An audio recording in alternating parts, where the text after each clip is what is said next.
समय बहुत बलवान होता है। वह शिखंडी से भीष्म को मात दिला सकता है, कर्ण के रथ को फंसा सकता है, द्रौपदी का चीर हरण करा सकता है। अगर किसी से डरना है तो वह है समय। महाभारत में एक प्रसंग आता है जब धर्मराज युधिष्ठिर ने विराट के दरबार में पहुंचकर कहा, हे राजन, मैं व्याघ्रपाद गोत्र में उत्पन्न हुआ हूँ तथा मेरा नाम कंक है। मैं धूत विद्या में निपुण हूँ। आपके पास आपकी सेवा करने की कामना लेकर उपस्थित हुआ हूँ। जुआ यानी वह खेल जिसमें धर्मराज अपना सर्वस्व हार बैठे थे, कंक बनकर वही खेल वह राजा विराट को सिखाने लगे। जिस बाहुबली के लिए रसोइये दिन रात भोजन परोसते रहते थे, वह भीम बल्लभ का भेष धारण कर स्वयं रसोइया बन गया।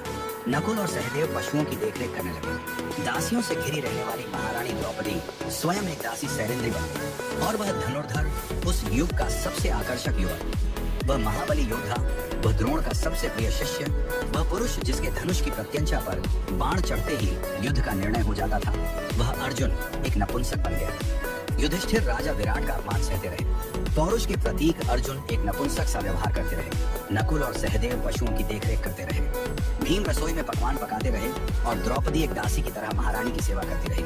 पांडवों के लिए वह अज्ञातवास नहीं था।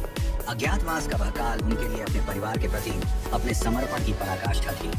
वह जिस रूप में रहे, जो अपमान सहते रहे, जिस कठिन दौर से गुजरे, उसके पीछे उनका कोई व्यक्तिगत स्वार्थ नहीं था। अज्ञातवास का वह काल परिस्थितियों को देखते हुए परिस्थितियों के अनुरूप ढल जाने का काल था। आज भी इस धरती में अज्ञातवास जी रहे। न जाने कितने महायोद्धा दिखाई देते हैं। कोई धन्ना सेठ की नौकरी करते हुए उससे बेवजह गाली खा रहा है क्योंकि उसे अपनी बिटिया की स्कूल की फीस भरनी है। बेटी के ब्याह के लिए पैसे इकट्ठे करता।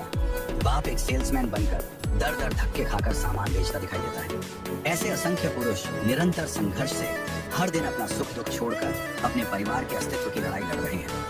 रोजमर्रा के जीवन में किसी संघर्षशील व्यक्ति से रूबरू हो तो उसका आदर कीजिए, उसका सम्मान कीजिए। फैक्ट्री के बाहर खड़ा गार्ड, होटल में रोटी परोसता वेटर, सेठ की गालियां खाता मुनिम वास्तव में कंक, बल्लभ और भिंडा है। क्योंकि कोई भी अपनी मर्जी से संघर्ष या पीड़ा नहीं चुनता।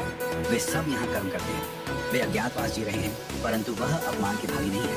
वह प्रशंसा के पात्र हैं। यह उनकी हिम्मत है, उनकी ताकत है, उनका समर्पण है कि विपरीत परिस्थितियों में भी वह डटे हुए हैं। वह कमजोर नहीं है। उनके हालात कमजोर हैं, उनका वक्त कमजोर है।